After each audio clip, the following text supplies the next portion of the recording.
ومن سيئات أعمالنا من يهده الله فلا مضل له ومن يضلل فلا هادي له وأشهد أن لا إله إلا الله وحده لا شريك له وأشهد أن محمدًا عبده ورسوله صلى الله عليه وسلم يا أيها الذين آمنوا اتقوا الله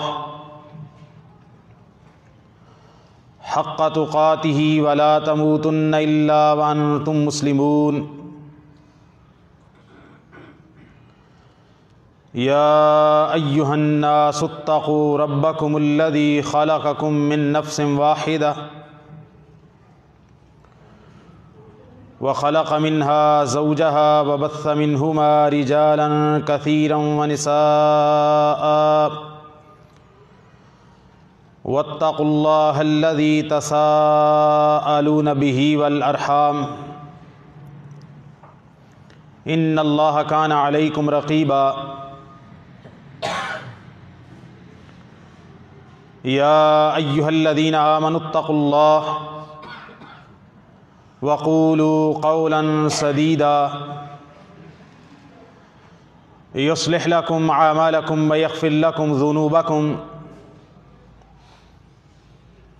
ومن يطع الله ورسوله فقد فاز فوزا عظيما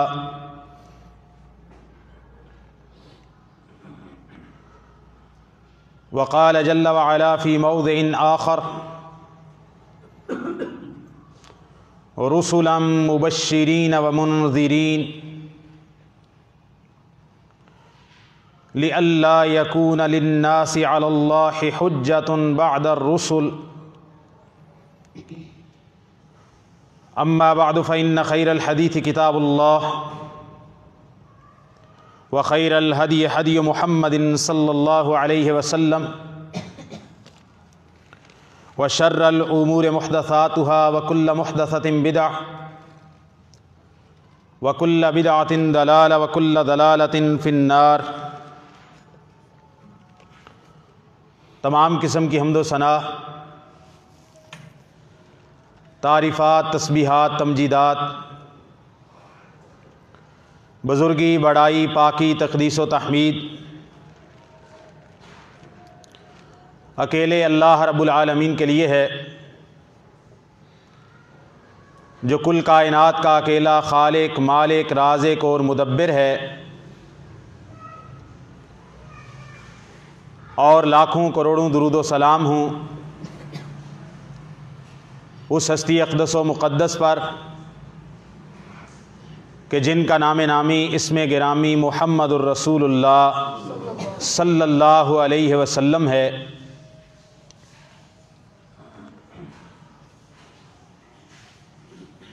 اللہ تعالیٰ نے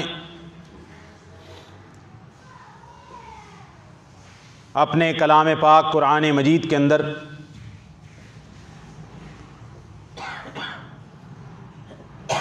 قریباً 7 مقامات پر سیدنا آدم علیہ السلام اور ان کی تخلیق اور ان کے قصے کا ذکر کیا ہے۔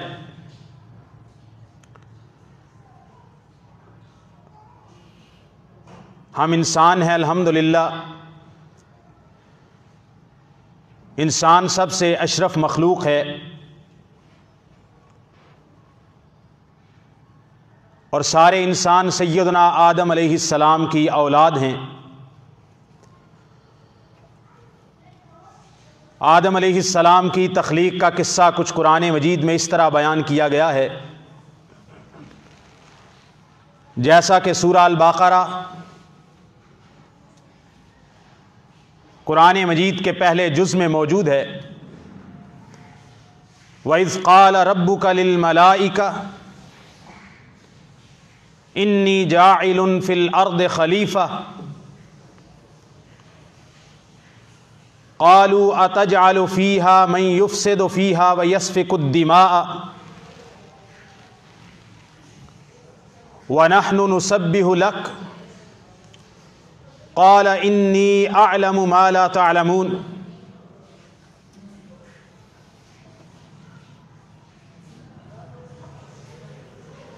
جب آپ کے رب نے فرشتوں سے کہا کہ میں زمین میں ایک خلیفہ جانشین پیدا کرنے والا ہوں، انی جاعل فی الارض خلیفہ، میں زمین میں ایک جانشین، ایک خلیفہ، ایک نائب پیدا کرنے والا ہوں، تو فرشتوں نے یہ بات سن کر کہا قالوا اتجعل فیہا من یفسد فیہا ویسفک الدماء، اے ہمارے رب، کیا آپ زمین میں ایسی مخلوق کو پیدا کرنے جا رہے ہیں جو زمین میں فساد کرے گی، جو زمین میں جا کے کشت و خون کے بازار گرم کریں گے، قتل و غارت کریں گے، اور ہم آپ کی تسبیح کرتے ہیں، آپ کی پاکی بیان کرتے ہیں، آپ کی عبادت کرتے ہیں۔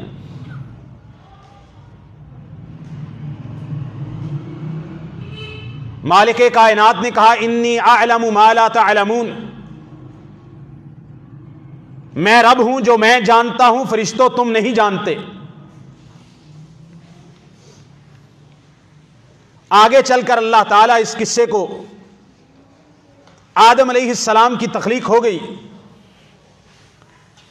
وعلم آدم الاسماء كلها ثم عرضهم على الملائكة فقال انبئوني باسماء هؤلاء ان كنتم صادقین۔ آدم علیہ السلام کو اللہ تعالیٰ نے جو چاہا تمام چیزوں کے نام سکھا دیے، بتا دیے، پڑھا دیے، تعلیم دے دی۔ آدم علیہ السلام کو علم حاصل ہو گیا، پھر ان چیزوں کو فرشتوں کے اوپر پیش کر کے کہا مجھے ان چیزوں کے نام بتاؤ اگر تم اپنے دعوے میں سچے ہو کہ تم آدم سے افضل ہو۔ قالوا لا علم لنا الا ما علمتنا، اے اللہ جو علم تو نے سکھایا ہے صرف وہی جانتے ہیں، اس کے سوا نہیں جانتے۔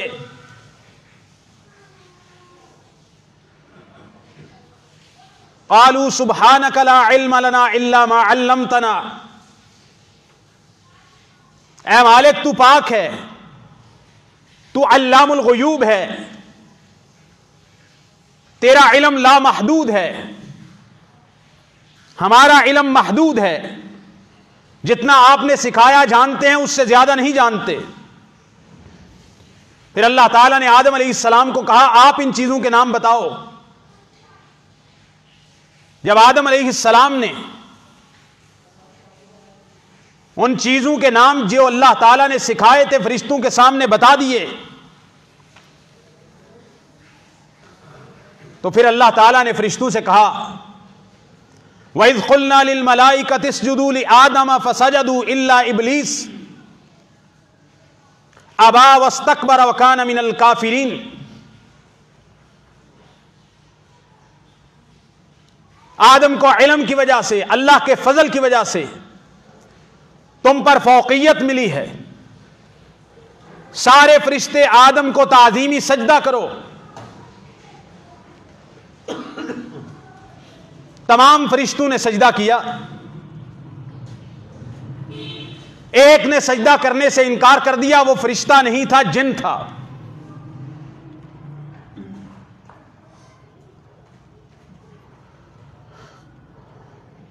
بعض واعظ حضرات، اگرچہ لوگ انہوں عالم سمجھتے ہیں، واعظ حضرات انٹرنیشنل لیول کے، وہ کہتا فرشتے ابلیس نے اتنی عبادت کی، اتنی عبادت کی، اتنی ریاضت کی فرشتہ ہی نہیں بلکہ فرشتوں کا سردار بن گیا.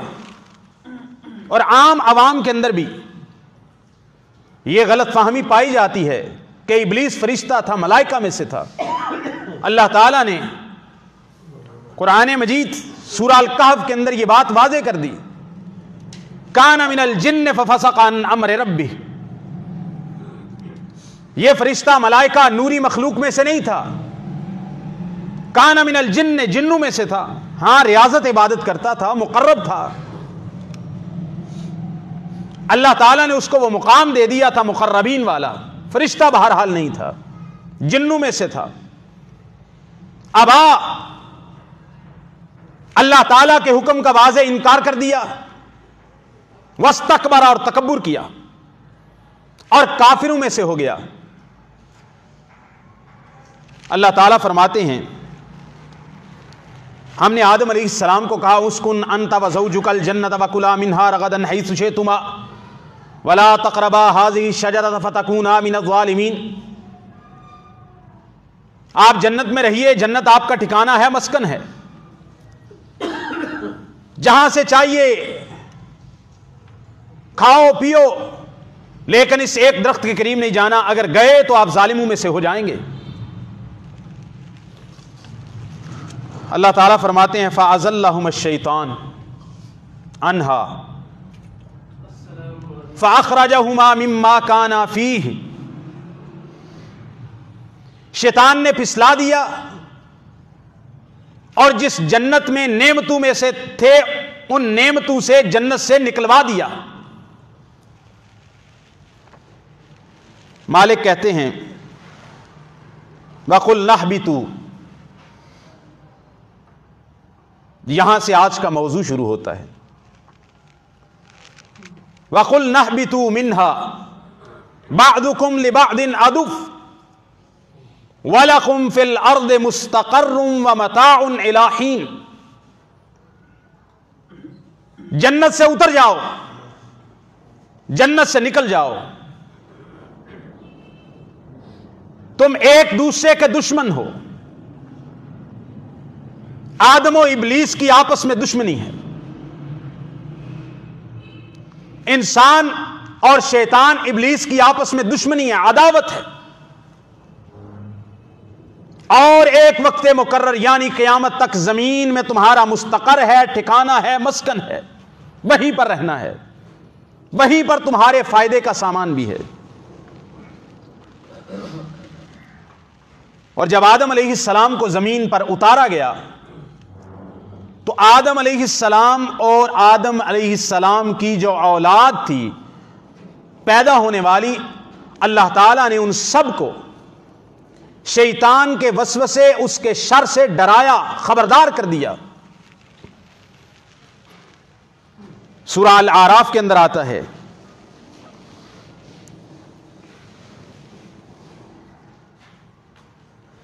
اللہ تعالیٰ نے فرمایا جب شیطان نے تکبر کیا، سجدہ نہیں کیا، اللہ تعالیٰ نے شیطان سے کہا فاہبط منہا، اس جنت سے اتر جا، فما یکون لک ان تتکبر فیہا،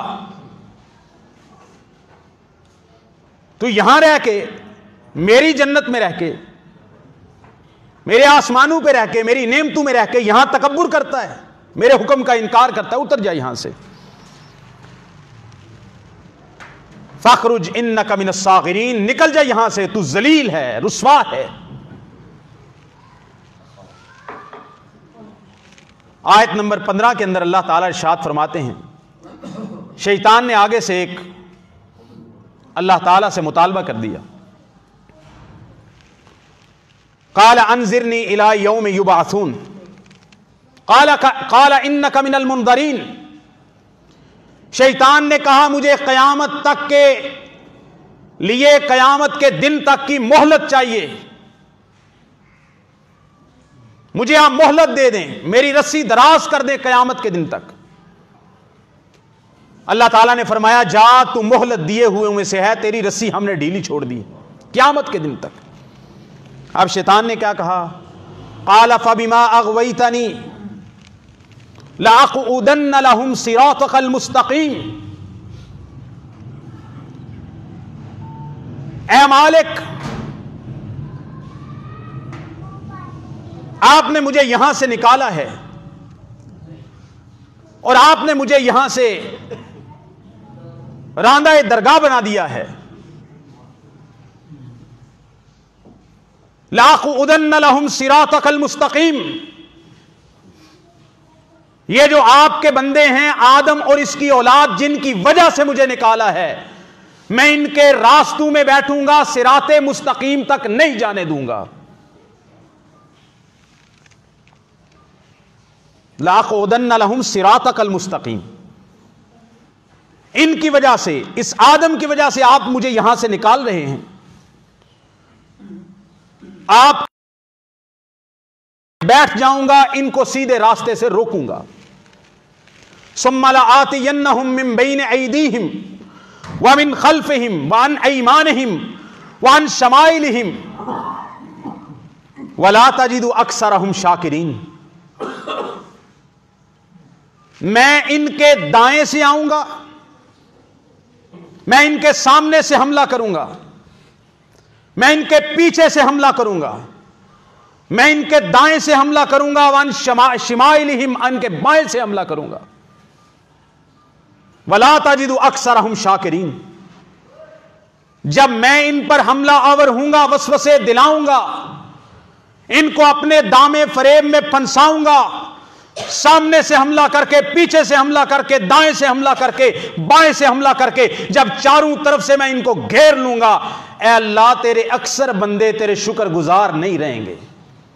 لا تجد اکثرهم شاکرین۔ قال اخرج منها مذءوما مدحورا لمن تبعك منهم لأملأن جہنم منکم اجمعین۔ نکل جا یہاں سے رسوا کیا ہوا، دتکارا ہوا بنا کے، اور یہ بات بھی یاد رکھ لے کہ ان میرے بندوں میں سے جو تیرے پیچھے لگے گا، تیرے سمیت میں ان کا ٹھکانہ جہنم بناؤں گا۔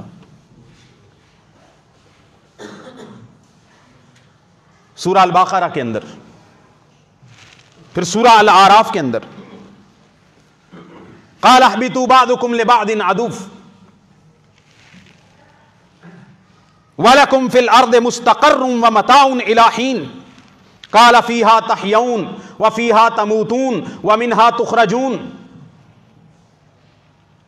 جنت سے اتر جاؤ، زمین میں جاؤ، زمین قیامت تک کے لیے تمہارا ٹھکانہ ہے، وہیں پر تمہارا گزران ہے، فائدے کا سامان ہے، اسی میں تم پیدا ہوگے، اسی میں تمہیں موت آئے گی، اور کل قیامت کے دن دوبارہ اسی زمین سے اٹھائے جاؤ گے۔ اور خبردار کرتے ہوئے کہا، یا بنی آدم لا یفتننکم الشیطان کما اخرج ابویکم من الجنہ۔ غور کرنا مالک کائنات کی اس خبرداری پر، اس تحذیر پر کہ فرمایا اے آدم کے بیٹو، اے آدم کی اولاد، لا یفتننکم الشیطان، تمہیں شیطان کہیں فتنے میں، آزمائش میں اور گمراہی کے اندر نہ ڈال دے۔ جیسے شیطان نے بلا کے، پسلا کے، دامے فریب میں پھنسا کے تمہارے ماں باپ آدم و حوا کو جنت سے نکلوا دیا تھا، لا یفتننکم الشیطان، تمہیں شیطان کبھی دھوکے میں نہ ڈال دے جیسے تمہارے ماں باپ کو دھوکے میں ڈال دیا تھا۔ اور سورہ طٰہٰ کے اندر اللہ تعالیٰ نے ارشاد فرمایا، جا رہے ہو، کیسے رہو گے دنیا میں، کیا کرنا ہے دنیا میں، اچھا کیا ہے، برا کیا ہے، ٹھیک کیا ہے، غلط کیا ہے، صحیح کیا ہے اور نادرست کیا ہے، صراط مستقیم کیا ہے، گمراہی کیا ہے، جنت کا راستہ، دوبارہ واپس پلٹنے کا راستہ کون سا ہے، اور جہنم کی طرف جانے والا راستہ کون سا ہے۔ فائدہ کس میں ہے، نقصان کس میں ہے، مالک کی رضا کس میں ہے، مالک کی ناراضگی کس چیز میں ہے، مالک نے کیا کرنے کا حکم دیا ہے، مالک نے کس سے منع کیا ہے، کیسے پتا چلے گا؟ زمین پر تو تمہیں اتار دیا، شیطان تمہارا دشمن ہے، تم اس کے دشمن ہو اگر تم سمجھو تو. اور ساتھ ہی کہا کہ شیطان نے مہلت مانگی ہے، میں نے مہلت دے دی ہے. شیطان نے کہا ہے میں ان کے راستوں میں بیٹھوں گا، صراط مستقیم سے بھٹکاؤں گا، سامنے پیچھے دائیں بائیں چاروں طرف سے حملہ آور ہوں گا. تیرے اکثر بندے اے مالک تیرے شکر گزار اور تیرے فرما بردار نہیں بچیں گے.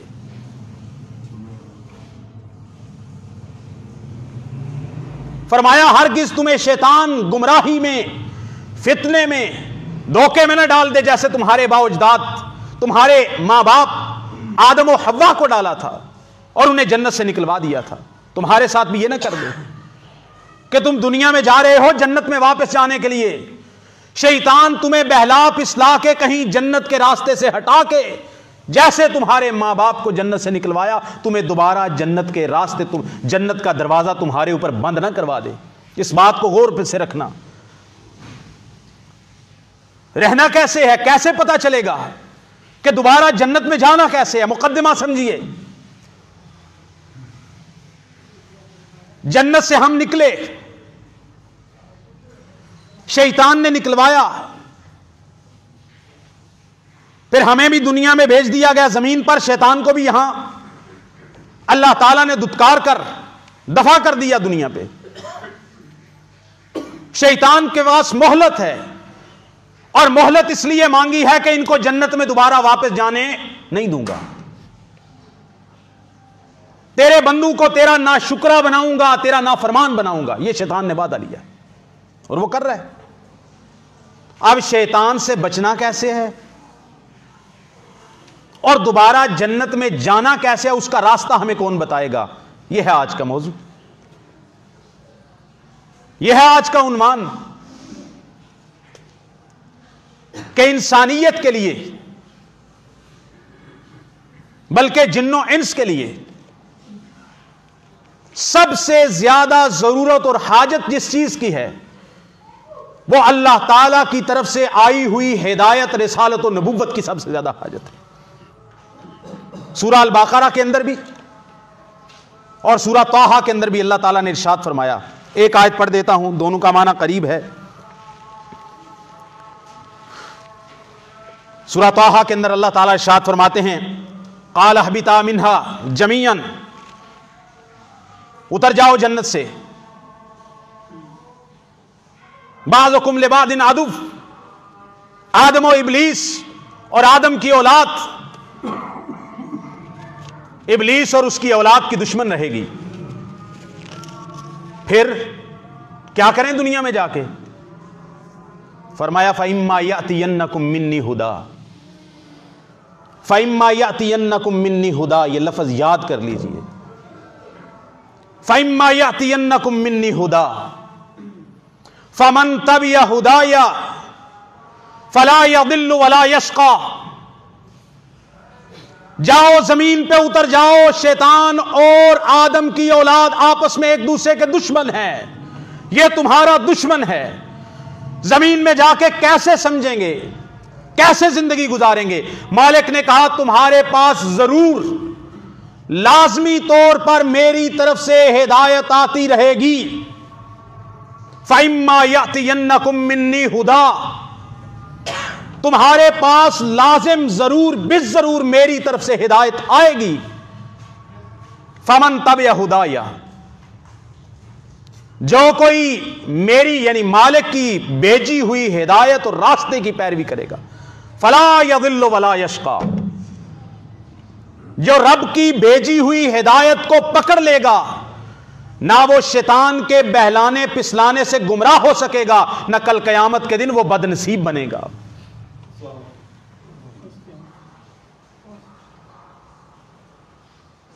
اور سورہ البقرہ کے اندر فرمایا فَإِمَّا يَأْتِيَنَّكُم مِّنِّي هُدًى فَمَن تَبِعَ هُدَايَ فَلَا خَوْفٌ عَلَيْهِمْ وَلَا هُمْ يَحْزَنُونَ. میری طرف سے ہدایت آئے گی. جس نے میری ہدایت کی پیروی کی, کل قیامت کے دن نہ کوئی ڈر ہوگا, نہ حزن ہوگا, نہ غم ہوگا, نہ کوئی پریشانی ہوگی. یہاں فرمایا لا یضل ولا یشقی, نہ وہ گمراہ ہوگا, نہ پھسلے گا, نہ راستے سے ہٹے گا, جس نے اللہ کی ہدایت کو پکڑا. ولا یشقی, اور وہ خوش نصیب ہوگا, خوش بخت ہوگا, بدبخت نہیں ہوگا قیامت کے دن. اور جس نے نہ پکڑا, جس نے اس راستے کو چھوڑ دیا, جو اللہ کی رسی ہے اس کو مضبوطی سے نہ تھاما, اس آسمان سے آئی ہوئی براہ راست ہدایت کا راستہ جس نے چھوڑ دیا, اس کا کیا بنے گا؟ سورہ طٰہٰ کے الفاظ ہیں, فمن اعرض عن ذکری فإن له معیشة ضنکا ونحشره یوم القیامة اعما قال رب لم حشرتنی اعما وقد كنت بصیرا قال كذلك اتتك آیاتنا فنسیتها فكذلك اليوم تنسى. جس نے میری ہدایت کی پیروی کی گمراہ بھی نہیں ہوگا, بدبخت بھی نہیں ہوگا. اور جس نے میری ہدایت, میرے ذکر سے اعراض کیا, منہ پھیرا, اس کا گزران, اس کی معیشت, اس کی زندگی تنگ ہو جائے گی, دنیا میں بھی آخرت کے اندر بھی. وَنَحْشُرُهُ يَوْمَ الْقِيَامَةِ أَعْمَى, قیامت کے اندھا کر کے ہم اس کو حشر کے میدان میں لائیں گے, اندھا کر کے. جو آسمانی ہدایت کو چھوڑے گا, جو اس راستے کو چھوڑے گا, جو اس رسی سے اپنے ہاتھ کو پھسلا دے گا, جو اپنا رابطہ منقطع کر لے گا آسمان سے آئی ہوئی ہدایت سے. نحشرہ یوم القیامت اعمی, قیامت کے دن اندھا کر کے اٹھایا جائے گا. قال رب لما حشرتنی اعمی وقد کنت بصیرا, اے اللہ میں دنیا میں تو دیکھنے والا بینا تھا, میری آنکھیں کام کرتی تھی, بصارت ٹھیک تھی, دنیا میں دیکھتا تھا. اللہ تو نے مجھے دنیا کے اندر تو آنکھیں دی, بصارت تھی, لما حشرتنی اعمی, حشر کے میدان میں تو نے مجھے اندھا کر کے کیوں اٹھایا ہے؟ مالک کا جواب سنیے. قال كذلك اتتك آیاتنا فنسیتها فكذلك اليوم تنسى.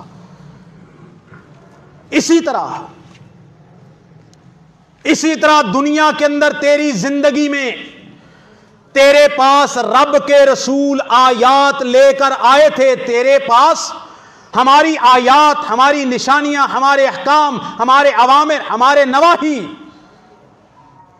ہمارا کلام, ہمارے رسول, ہمارے انبیاء. کذالک اتتک آیاتنا, اسی طرح دنیا میں ذرا غور کر, تیرے پاس ہمارا پیغام آیا تھا, رسالے آئے تھے. فنسیتها, تو نے ان کو بھلا دیا, تو نے ان کو یاد نہیں رکھا, تو نے ان کی کوئی پرواہ نہیں کی, تو دنیا کے اندر ہی لگا رہا. تو نے کہا اے جہان مٹھا تے اگلا کنے ڈٹھا, تو نے کہا 4 دن دی زندگی تے اگے اندھیری رات.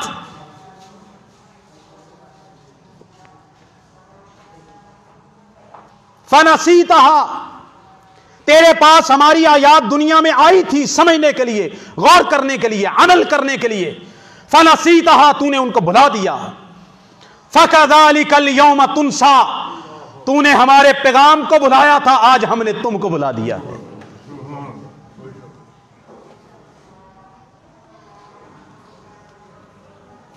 یعنی ان کی آیت کی تفسیر کی جائے تو کچھ اس طرح, اس کلام کا معنی کیا ہے تصور کریں. وہ مالک ہے, ہم مملوک ہیں, وہ خالق ہے, ہم مخلوق ہیں, وہ معبود ہے, ہم عابد ہیں. خالق اور مخلوق کا آپس میں گہرا رشتہ اور تعلق ہے.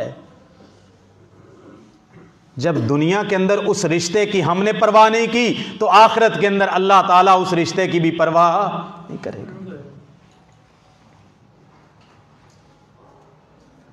اکذالک الیوم تنسیٰ, اندھا کر کے اٹھایا جائے گا. پہلی بات, اللہ تعالیٰ نے ہمیں زمین پر بھیجا, جنت سے نکالا, شیطان سے خبردار کیا, اور ساتھ بتایا کہ شیطان سے بچنا کیسے ہے, میری ہدایت سے کے ذریعے. جو میری ہدایت کو پکڑے گا, شیطان اس کو گمراہ بھی نہیں کر سکے گا اور قیامت کے دن وہ بدبخت بنا کے نہیں اٹھایا جائے گا. اور جو اس سے اعراض کرے گا میرے ذکر سے، مالک کہتا ہے میں اس کی معیشت، اس کی گزران، اس کی زندگی کو تنگ کر کے رکھ دوں گا، اجیرن ہو جائے گی اس کی زندگی. قیامت کے دن اندھا کر کے اٹھائیں گے. وہ کہے گا مجھے اندھا کر کے کیوں اٹھایا؟ دنیا میں تو دیکھتا تھا، تیرے پاس ہماری آیات آئی تھی، تو نے ان کو بلا دیا، ہم نے تجھ کو بلا دیا. اللہ تعالیٰ نے ہمیں پیدا کیا، زمین پر بھیجا، وہ قصہ میں نے آپ کے سامنے بیان کر دیا، راہیں واضح کر دی. ہدایت کہاں سے آئے گی؟ اوپر سے. عقل کے ذریعے ہدایت کو نہیں سمجھا جا سکتا. گہرے غور و تفکر کے ساتھ کوئی فلسفی ہدایت کو نہیں سمجھ سکتا. دنیا کے علوم ہمیں ہدایت نہیں سکھا سکتے. کوئی انسان کتنا ہی ذہین و فطین کیوں نہ ہو، وہ اپنے مالک کی منشا کو، اپنے تفکر، غور، فکر، فلسفے، اس سے اللہ تعالیٰ کی رضا کو، اللہ کی خوشنودی کو، اللہ کی مشیت کو نہیں سمجھ سکتا جب تک اللہ تعالیٰ خود نہ بتا دے کہ میری مشیت اور میری چاہت کیا ہے. بندہ خود نہیں سمجھ سکتا. اب بندے دنیا میں آ گئے، قیامت کے دن اٹھائے جائیں گے. اگر دنیا میں اللہ تعالیٰ کی یہ رحمت ہے ہم پر، یہ اللہ کا فضل ہے انسانوں پر کہ دنیا میں بھیج کے اللہ تعالیٰ نے جانوروں کی طرح ہمیں نہیں چھوڑا، ایسے فضول پیدا نہیں کیا. وما خلقت الجن والانس الا لیعبدون. ہم نے جن و انس کو اپنی عبادت کے لیے پیدا کیا ہے. جب عبادت کے لیے پیدا کیا تو بندے پوچھتے ہیں عبادت کے لیے پیدا کیا ہے تو اللہ ہمیں کیسے پتا چلے کہ عبادت کیا ہے اور کرنی کیسے ہے؟ تو اس عبادت کو بتانے کے لیے اللہ تعالیٰ نے رسول بھیجے، انبیاء بھیجے، اپنے فرستادہ بھیجے، اپنے پیمبر بھیجے، اپنے قاصد بھیجے، اپنے پیغام رساں بھیجے، اپنے چنیدہ بندے بھیجے. مجتبی، مصطفیٰ، چنے ہوئے لوگ. اور کیوں بھیجے؟ انسان بڑا جھگڑالو ہے. کل قیامت کے دن رب کے سامنے کہہ سکتا تھا لولا ارسلت الینا، اے اللہ آج ہم سے پوچھ رہا ہے یہ نیکی کیوں نہیں کی، اس برائی سے کیوں نہیں بچا، تیرا عقیدہ ٹھیک نہیں تھا، تیرا عمل ٹھیک نہیں تھا، آج ہم سے پوچھ رہا ہے. یہ قرآن مجید کی آیت ہے، لولا ارسلت الینا. اے اللہ جب ہم دنیا میں تھے، دار الامتحان کے اندر تھے، تب تو نے ہمارے پاس کوئی اپنے پیغام رساں کیوں نہیں بھیجے؟ فنتبع آیاتک. اے اللہ تو نے ہمارے پاس اپنے پیغام رساں کیوں نہیں بھیجے؟ دنیا کے اندر قبل ان نذل ونخزا، اللہ اس رسوائی، اس عذاب، اس سختی، اس تیری پکڑ سے پہلے تو دنیا میں رسول بھیج دیتا، ہم ان کی پیروی کر لیتے، آج رسوا نہ ہوتے، ذلیل نہ ہوتے. کیوں نہیں بھیجے؟ مالک نے کہا کہ ہم نے رسول اس لیے بھیجے تاکہ کل قیامت کے دن رب کی عدالت میں کوئی مقدمہ قائم نہ کر سکے. اللہ تعالیٰ تو نے رسول نہیں بھیجے تھے کہ وہ ہمیں سکھاتے، ہمیں تیرا پیغام بتاتے، ہمیں اچھے اور برے کی تمیز بتاتے، پھر ہم ان آیات کی پیروی کر کے آج کی رسوائی سے بچ جاتے. تو نے تو بتایا ہی نہیں، ہمیں کیسے پتا چلتا؟ ہم کو عالم الغیب تھوڑے ہی ہیں کہ رب کیا چاہتا ہے، مالک کیا چاہتا ہے، ہمیں کیسے پتا چلتا؟ دوسرے مقام پر اللہ تعالیٰ نے ارشاد فرمایا رسلا مبشرین و منذرین. رسلا مبشرین و منذرین سورہ النساء کی آیت ہے. لئلا یکون للناس علی اللہ حجۃ بعد الرسل. اللہ تعالیٰ فرماتے ہیں رسولا، ہم نے کئی رسول بھیجے، مبشرین و منذرین، جو خوشخبریاں دینے کے لیے بھی آئے اور ڈرانے کے لیے بھی آئے. کیوں بھیجے؟ لئلا یکون للناس علی اللہ حجۃ بعد الرسل، تاکہ رسولوں کو بھیج کر ہم انسانیت پر اتمام حجت کر دیں، کل قیامت کے دن رب کے بارگاہ میں، دربار میں لوگ یہ دلیل پیش نہ کر سکیں کہ اے اللہ تو نے رسول تو نہیں بھیجے تھے جو ہمیں بتاتے۔ انسانیت کے لیے سب سے بڑی حاجت، اس کے کھانے سے بڑی حاجت، پانی سے بڑی حاجت، ہوا اور آکسیجن سے بڑی حاجت، سورج کی روشنی سے بڑی حاجت، رات کے آرام اور سکون سے بڑی حاجت، انسان کی سب سے بڑی حاجت اللہ تعالی کے ساتھ بندے کا تعلق اور اتصال اور صلہ ہے۔ کھانے سے بڑی حاجت، پینے سے بڑی حاجت، پانی سے بڑی حاجت، ہوا سے بڑی حاجت، روشنی سے بڑی حاجت، کائنات کی ہر چیز سے بڑی حاجت اور ضرورت، اور انسان کی زندگی میں سب سے بڑی اہمیت اگر کوئی ہے تو وہ انبیاء اور رسل کی اور رسالت اور نبوت کی حاجت ہے۔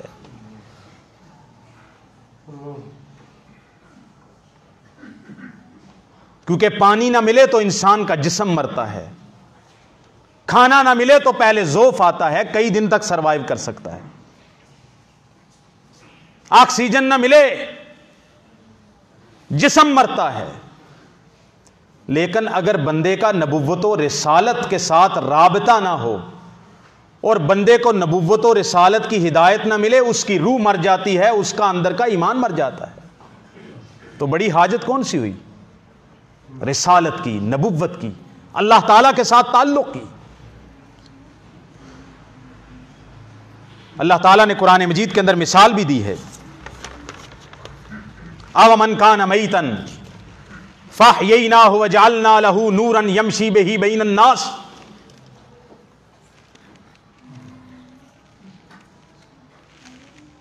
کیا وہ شخص جو پہلے مردہ تھا، فاحییناہ، ہم نے اس کو زندہ کر دیا، وجعلنا لہ نورا یمشی بہ فی الناس، اور ہم نے اس کے لیے ایک نور، ایک روشنی پیدا کر دی جس روشنی کے ذریعے وہ لوگوں میں چل پھر سکتا ہے، تمیز کر سکتا ہے۔ کمن مثلہ فی الظلمات لیس بخارج منہا، سورہ الانعام کی آیت ہے۔ وہ شخص جو پہلے مردہ تھا ہم نے زندہ کیا، اس کو نور عطا کیا، روشنی عطا کی، بصیرت عطا کی، اس روشنی کے ذریعے وہ چل پھر سکتا ہے۔ اور اس بندے کی مثال کمن مثلہ فی الظلمات، وہ بندہ جو اندھیروں کے اندر ڈوبا ہوا ہے، لیس بخارج منہا، وہ بندہ جس کو ہم نے روشنی دے دی، نور دے دیا، بصیرت دے دی، اور وہ بندہ جو اندھیروں کے اندر ہے، گٹا ٹوپ اندھیروں کے اندر ہے، اندھیروں کے اندر غرق ہوا ہے۔ کیا یہ دونوں مثال میں برابر ہو سکتے ہیں؟ اس کے پاس نور ہے، بصیرت ہے، روشنی ہے، یہ لوگوں میں چل پھر سکتا ہے، اور جو اندھیروں کے اندر ہے وہ اندھیروں سے باہر نکل نہیں سکتا ہے۔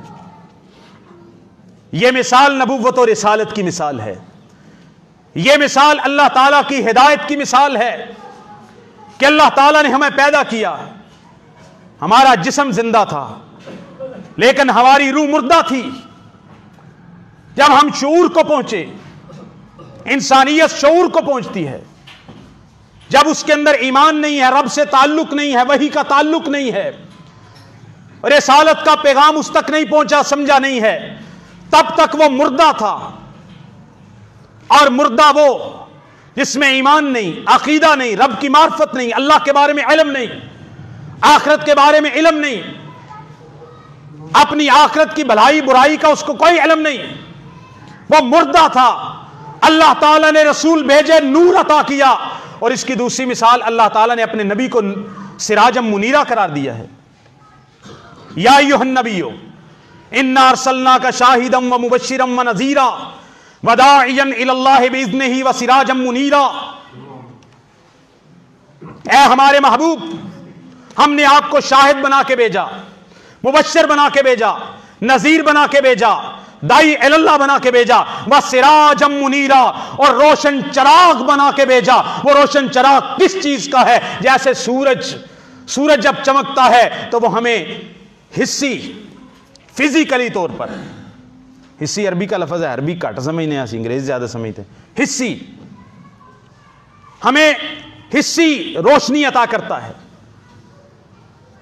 اور جب محمد الرسول اللہ صلی اللہ علیہ وسلم اور ان سے پہلے جناب آدم سے لے کے سیدنا عیسیٰ علیہ السلام انسانیت پر ان کے چراغ نبوت و رسالت کے چراغ روشن ہوئے، لوگ اندھیرے کے اندر تھے، ظلمت میں تھے، جہالت میں تھے، گٹا ٹوپ اندھیروں کے اندر ڈوبے ہوئے تھے، اپنے رب کی معرفت نہیں تھی، پہچان نہیں تھی، رب کے بارے میں علم نہیں تھا، آخرت کی اچھائی برائی بلائی کے بارے میں کچھ نہیں جانتے تھے. وَسِرَاجًا مُنِيرًا، ہم نے آپ کو شاہد مبشر نذیر داعی اللہ بنا کے بھیجا. جب آپ کی نبوت و رسالت کا چراغ ساری دنیا کے اندر آپ کا یہ چمکتا ہوا سورج روشن ہوا، دنیا کے اندر جتنے اندھیرے تھے وہ مٹ گئے. جس نے چاہا اس نے اس محمد رسول اللہ صلی اللہ علیہ وسلم کی رسالت کے چراغ سے روشنی کر کے اپنے دل کو، اپنی روح کو، اپنے جسم کو منور کر لیا، اپنے ایمان کو منور کر لیا. اور جس نے اپنی آنکھوں کو بند کیا، آیت پہلے پڑھ چکا، فمن اعرض عن ذکری فإن له معیشۃ ضنکا ونحشرہ یوم القیامۃ اعما قال رب لم حشرتنی اعما وقد كنت بصیرا.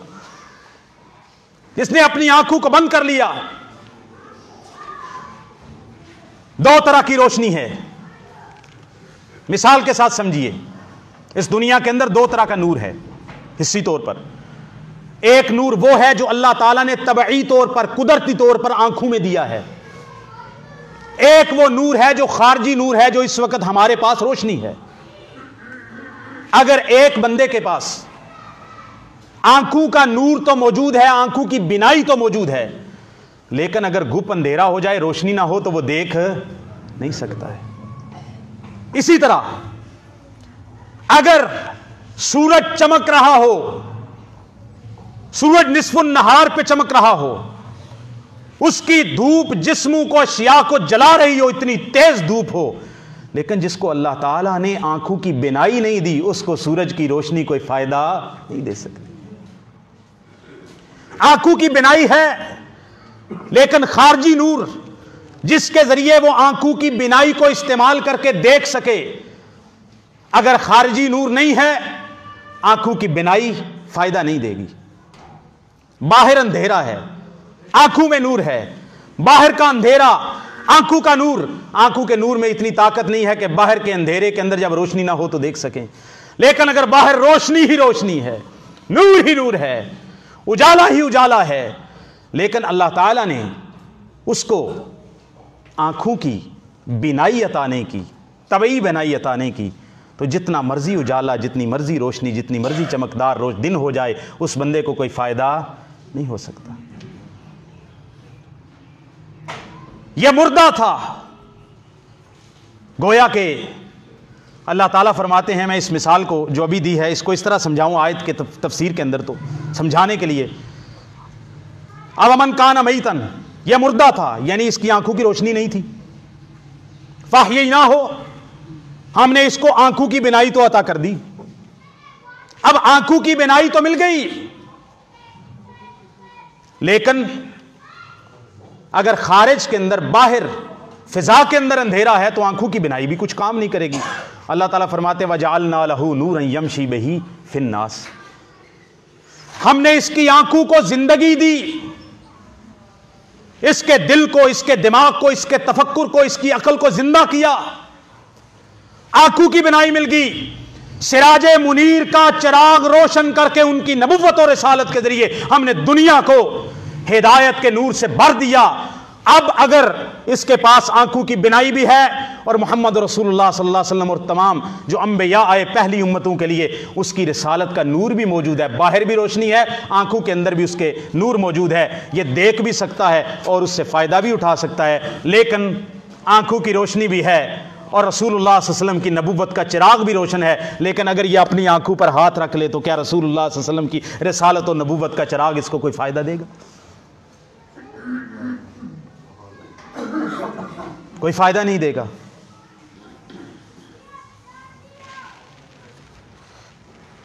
اللہ تعالیٰ فرماتے ہیں ایک اور مثال، ہمیں دنیا میں بھیجا، دنیا ایک مظلمہ ہے، اندھیرا ہے، ساری دنیا اندھیرا ہے. اس دنیا میں جہاں جہاں رسالت و نبوت کا سورج طلوع ہو گیا وہاں روشنی ہو گئی، اور جہاں پر رسالت و نبوت کی روشنی لوگوں تک نہیں پہنچی، انہوں نے علم حاصل نہیں کیا، انہوں نے اللہ کے ذکر کی طرف، دین حق پہچاننے کی کوشش نہیں کی، وہاں اندھیرا رہ گیا ہے۔ آؤ میرے بھائیوں، انبیاء کی حاجت ہمیں کیوں ہے؟ چند نکتے۔ رسالت کی انسان کو کیوں حاجت ہے؟ کیوں؟ آج ایک انسان یہ کہتا ہے، آگے جا کے بات کروں گا، بہت سارے لوگوں کی خبر لینی ہے انشاءاللہ۔ ایک علامہ وحید الدین خان ہے انڈیا کے اندر، وہ بہت بڑا مفکر ہے، اس نے کہا رسول اللہ صلی اللہ علیہ وسلم اسوہ حسنہ تو ہیں لیکن اسوہ کاملہ نہیں ہے، مکمل نمونہ نہیں ہے۔ اسوہ حسنہ اللہ نے قرآن میں فرمایا، کاملہ نہیں فرمایا۔ کیوں؟ ایک وقت آتا ہے کہ جب رسول اللہ صلی اللہ علیہ وسلم کا جو محمدی ماڈل ہے، محمدی ماڈل، وہ کام کرنا چھوڑ دیتا ہے اور انسان کو اس سے کوئی راہ سجھائی نہیں دیتی، اس سے کوئی رہنمائی کامل نہیں ملتی۔ کہتا ہے وہاں پر پھر مسیحی ماڈل، عیسیٰ علیہ السلام کا ماڈل، اور پھر وہ آخرت کی، جو آخر الزمان کی، فتن کی اور قیامت کے قریب کی وہ احادیث اور آیات کوٹ کرنے کے بعد کہتا ہے کہ پھر اس کا مطلب ہے کہ عیسیٰ علیہ السلام آ جائیں گے۔ محمدی ماڈل چونکہ کامل نہیں ہے، ایک وقت پہ جا کے یہ رک جاتا ہے، وہاں پر رہنمائی نہیں دیتا، وہاں پر آ کے پھر مسیحی ماڈل کام آئے گا۔ اس طرح کے اور سے مفکر بھی موجود ہیں۔ انسانیت، سب سے پہلا نقطہ، رسالت و نبوت کی انسان کو حاجت کیوں ہے؟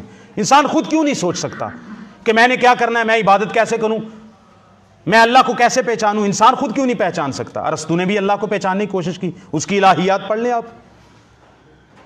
بڑے بڑے مفکرین، وہ میرے ایک دوست بتا رہے تھے، اس نے کہا کہ بعض میتھمیٹیشنز کا اور فزکس پڑھنے والوں کا، بلکہ شاید وہ ہاکنگ کیا نام ہے اس کا بھی ایک یہ دعویٰ تھا، یہ اس کا ایم تھا کہ میرے پاس فزکس کی ایک ایکویشن ہے، اگر میں حل کر دوں تو اس سے اللہ کا وجود ثابت ہو جاتا ہے، یا میں وہاں تک پہنچ سکتا ہوں مارکت، یعنی میتھمیٹکس کے اصولوں کے ساتھ۔ اب وہ بھی کوشش کر رہا ہے آخری حد تک پہنچنے کی، لیکن ہمیں اتنی مصیبت میں پڑنے کی ضرورت نہیں ہے۔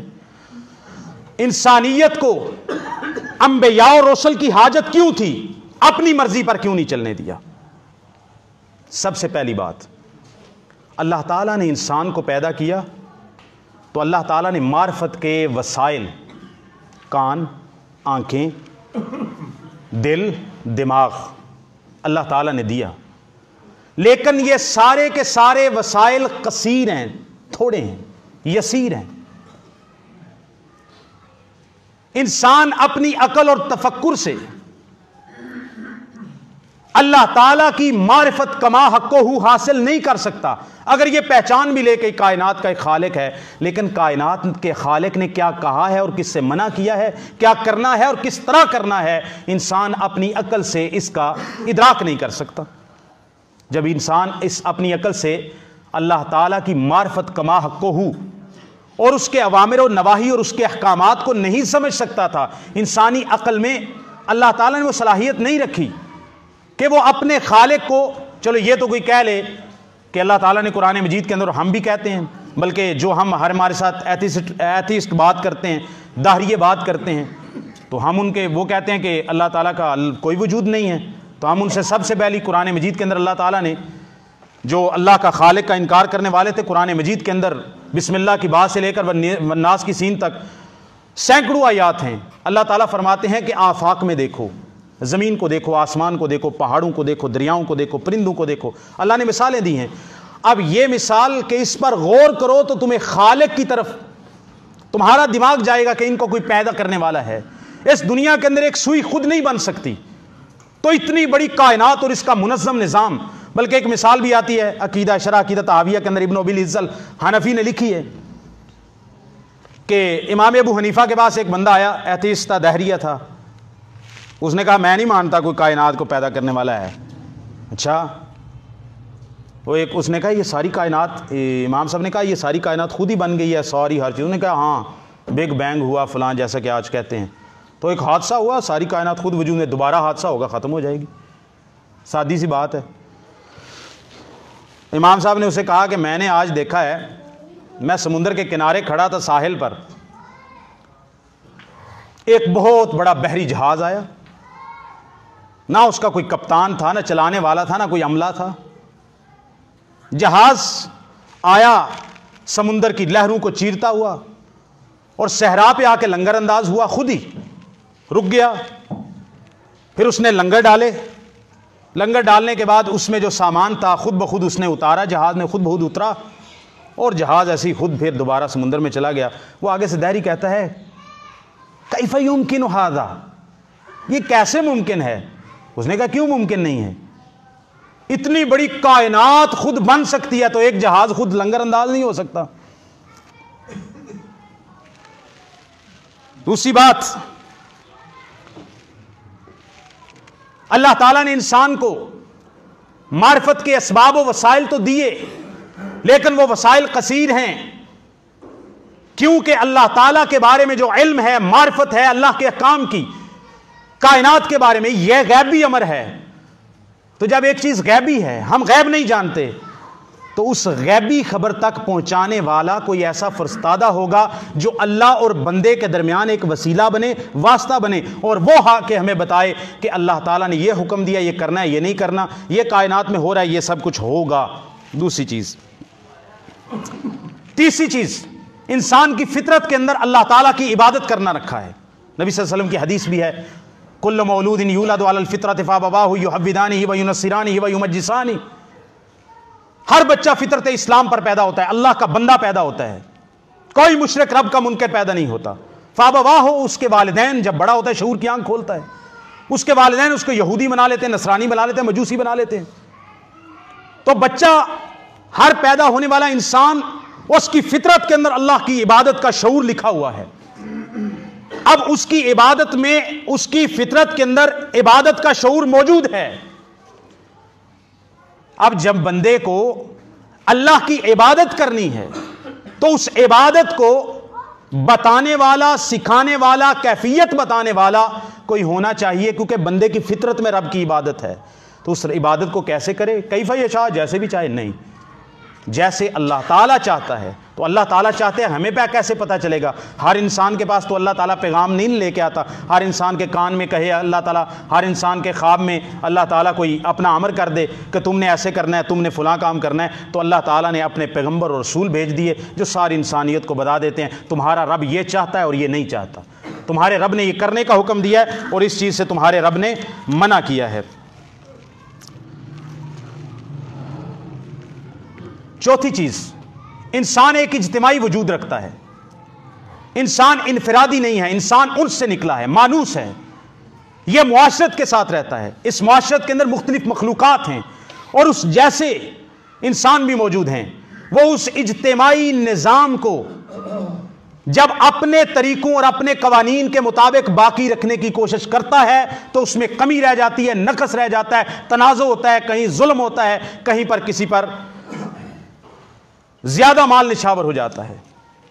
تو اس معاشرت انسان کی فطرت کے اندر ہے، اس معاشرت کے اندر اجتماعی نظام کو قائم رکھنے کے لیے بندہ انسانوں کے مصالح بھی نہیں جان سکتا، اس کے مصالح کیا ہیں، ان کے خیر خواہی کس چیز میں ہے، یہ مالک جانتا ہے، مالک زیادہ علیم ہے۔ تو اللہ تعالیٰ نے رسولوں کو بھیجا تاکہ انسانیت کو بتائیں کہ تم نے آپس میں مل کے کیسے رہنا ہے، تم نے دنیا کے نظام کو کیسے مرتب کرنا ہے۔ اس میں پھر سیاسی باتیں بھی آ جائیں گی، اور اس کے علاوہ اور بھی کچھ باتیں ہیں، انبیاء کو بھیجنے کی حکمت کیا ہے، اور انبیاء کی صفات کیا ہوتی ہیں، اور انبیاء کے وظائف کیا ہوتے ہیں، یعنی انبیاء بڑے بڑے کون سے کام کرنے کے لیے اس دنیا کے اندر آتے ہیں۔ انشاءاللہ اگلے خطبات سیرت النبی صلی اللہ علیہ وسلم کے حوالے سے چلیں گے۔ آج کا یہ خطبہ ایک طرح کا مقدمہ تھا، ایک طرح کی تمہید تھی کہ انسانیت کے لیے سب سے بڑی ضرورت، انسانیت کی سب سے بڑی حاجت، اس کے کھانے سے بڑی حاجت، اس کے پینے سے بڑی حاجت، یہاں تک کہ اس کے سانس لینے سے بھی بڑی حاجت انسان کی اللہ تعالیٰ کے ساتھ تعلق ہے، اور وہ تعلق کون قائم کرتا ہے؟ اللہ تعالیٰ کی طرف سے فرشتہ آتا ہے، اور فرشتہ سب انسانوں پہ نہیں آتا، اللہ کے کسی ایک چنیدہ پہ آتا ہے۔ 1,24,000 سے کم و بیش انبیاء، ان کے پاس فرشتے آتے رہے، اللہ کا پیغام لاتے رہے اور انسانیت کو اللہ سے جوڑتے رہے۔ آخری کڑی اللہ تعالیٰ کے ساتھ وہ جو رسی ہے، وَاعْتَصِمُوا بِحَبْلِ اللَّهِ جَمِيعًا وَلَا تَفَرَّقُوا، وہ اللہ کی رسی جناب محمد رسول اللہ صلی اللہ علیہ وسلم پر اللہ نے قرآن کی صورت میں، حدیث کی صورت میں نازل کر دی۔ وہ انسانیت کی سب سے بڑی ضرورت ہے، اور جتنے بھی اس دنیا کے اندر گمراہیاں ہیں، جتنی بھی اس دنیا کے اندر آپ کو عدم توازن نظر آتا ہے، ظلم و ستم نظر آتا ہے، جتنا بھی انحراف نظر آتا ہے فکری، اس کو صرف اور صرف اس کی ایک وجہ ہے کہ انسان نے اپنے طور پر اپنے آپ کو بہت زیادہ سیانہ سمجھ کے اللہ اور بندے کے درمیان جو وسیلہ تھا، رسول کا وسیلہ، رسالت کا وسیلہ، اس کو چھوڑ دیا ہے اور اپنے طور پر بندہ بن کے بیٹھ گیا ہے کہ میں خود سب کچھ خود کر سکتا ہوں۔ حالانکہ سارے انسان آپ یہاں بیٹھے ہیں پڑھے لکھے، میں پڑھا تو سکتا ہوں، عربی سیکھ سکتا ہوں، گرامر سکھا سکتا ہوں، آپ کو کچھ 4 مسئلے بتا سکتا ہوں، لیکن میں بیمار ہو جاؤں تو مجھے پتہ نہیں ہے کہ میں نے دوا کیسے لینی ہے، مجھے کیا چیز فائدہ دے گی۔ اس طرح میں نے بلڈنگ بنانی ہے، میں نقشہ خود تیار نہیں کر سکتا۔ لیکن یہ انسان اتنا سیانہ ہو گیا ہے کہ یہ کہتا ہے نبوت اور رسالت کی کوئی ضرورت نہیں رہی، میں وہ اللہ ہے۔ جو ماننے والے ہیں، جو نہیں مانتے وہ تو کہتے ہیں خالق ہے ہی نہیں نا، داہریوں کی میں بات نہیں کر رہا۔ وہ جو فلسفی، جو متجدد، جو ایک طرح کے کہہ لیں کہ کیا ان کو کہیں کہ اوپن مائنڈڈ، وہ کہتے ہیں کہ انسان کو ایک حد تک ضرورت ہے، اس کے بعد انسان کو اللہ تعالیٰ نے عقل دی ہے، خود ہی اپنی عقل سے سمجھ سکتا ہے۔ میں اس سے کہتا ہوں یار تو اپنی عقل کے ساتھ تجھے یہ بیماری ہوگی ہے تو اپنی عقل کے ساتھ تو یہ کوشش کرنا کہ اس کے لیے تجھے محنت کرنی پڑے گی۔ تو ہر بندہ ہر کام کے لیے جو اسے کام لینا ہے اس کے ماہر کے پاس جاتا ہے۔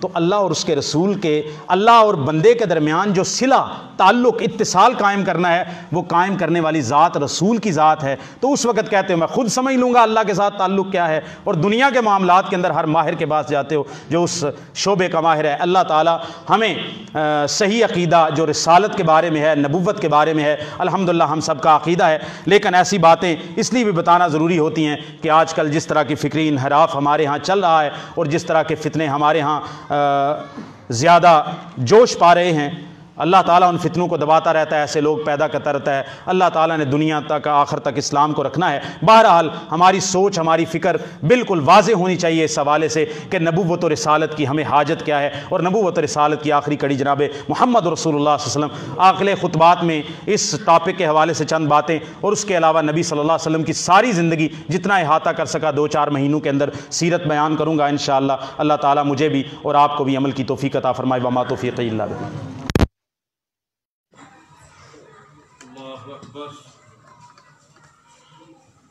إن الحمد لله نحمده ونستعينه ونستغفره ونعوذ بالله من شرور أنفسنا ومن سيئات أعمالنا من يهده الله فلا مضل له ومن يضلل فلا هادي له وأشهد أن لا إله إلا الله وحده لا شريك له وأشهد أن محمدا عبده ورسوله يا أيها الذين آمنوا اتقوا الله حق تقاته ولا تموتن إلا وأنتم مسلمون يا أيها الناس اتقوا ربكم الذي خلقكم من نفس واحدة